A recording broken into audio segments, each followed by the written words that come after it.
βλέπεις μικρό, έχει ο όγκος που μετρήθηκε είναι περίπου 4,5 λίτρα. Μετά θα έχει λαγκάρι. Ναι. Αν δηλαδή βάλεις μεγαλύτερη τουρμπίνα στο χαμηλά, όσο έχεις περισσότερο χώρο, δεν θα τον γέμιζε. Εντάξει, δεν βάζει μεγάλο intercooler, παίζεις ας πούμε εκεί, εντάξει. Ναι. Εδώ τώρα τα 4,7, γιατί φτάσαν σχεδόν στα 5 λίτρα. Ναι. Τα θεωρήσαμε υπέρα αρκετά, γιατί είδαμε ότι δουλεύουν άλλα ας πούμε στο εξωτερικό. Δουλεύουν έτσι μέχρι 350 άλογα. Μεγαλύτερη. 16.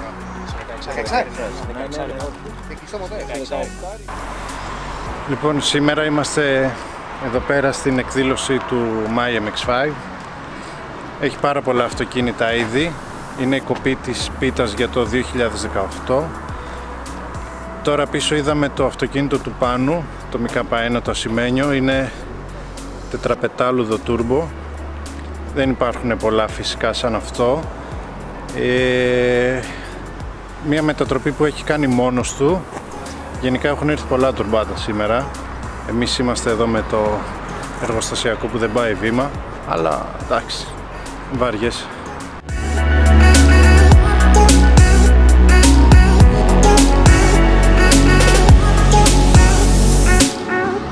Το σημαντικό είναι ότι έχουν αρχίσει και τουρμπίζουν μέχρι και NC. Εδώ έχουμε ένα με Martini Stripes.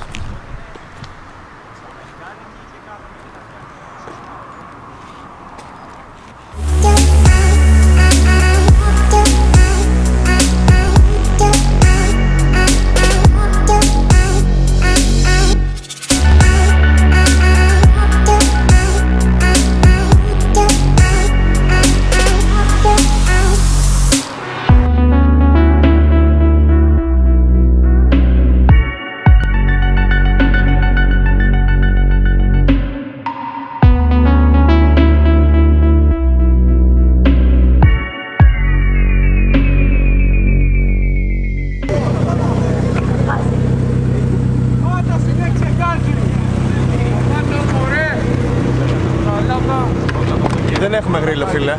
Τα παιδάκια περιμένουν burnout. Δεν θα κάνω burnout. Κάνει ένα burnout. Συμφωνεί. Ο Βασιλιάδης θα κάνει burnout. Ο Βασιλιάδης κάνει burnout με λάδια.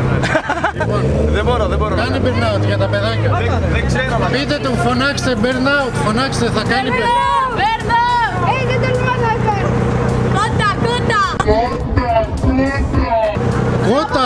Κότα! Όλη η αλήθεια ακούγεται από τα παιδάκια. Κότα! Σου λέει διακοσμητικό είναι το αμάξι, σου είπε. Διακοσμητικό είναι, ισχύει. Ω, μαλάκα, είναι show stance car. Σε κοροϊδεύουν με τα ποδήλατα, Τώρα θέλω να πάρω και ποδήλατο. Πρέπει να κάνεις burnout. Δεν κάνω. Δεν ξέρω πώς γίνεται γιατί. Πατάς φρένο και γκάζ μαζί, θα κάνει μόνο του. Θα κάνει μόνο του, Είδατε τις φλωριές, του είπε να κάνει burnout, τον είπανε κότα, τον είπανε έχει διακοσμητικό το αμάξι και δεν κάνει τίποτα. Πάμε ρε μαλάκα, τρικό! Έλα όλα τα διακοσμητικά.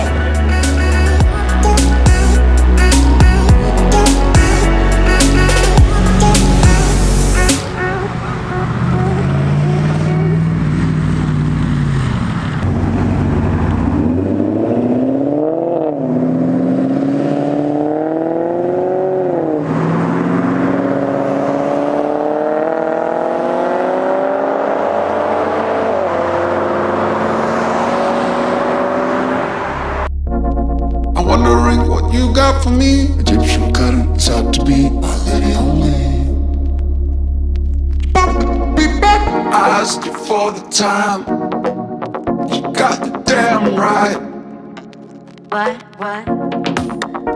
Everything you do gives me butterflies.